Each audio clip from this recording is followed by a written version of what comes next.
или даже в мыслях у него будет обижать итальянский народ, российский народ. Вот они должны знать, что у мэра города есть вот такое оружие. Оружие, которое без нужды лучше не вынимать, а без славы не вкладывать обратно в ножны, гласит народная мудрость. Общение с президентом было очень интересным, и я понял, что у нас много общего. Даже количество населения в наших регионах одинаково, около 500 тысяч.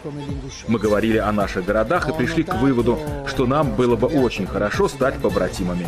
И мы в этом очень сильно заинтересованы. Знаете, когда президент Ингушетии с таким энтузиазмом рассказывал о своем крае, людях, я понял, что это человек, который живет интересами своего народа. А когда он показал мне альбом с фотографиями края, я был потрясен красотой республики и тем, как она развивается. Я понял, как жизнелюбив этот народ, как сильны его традиции, почувствовал величие его культуры.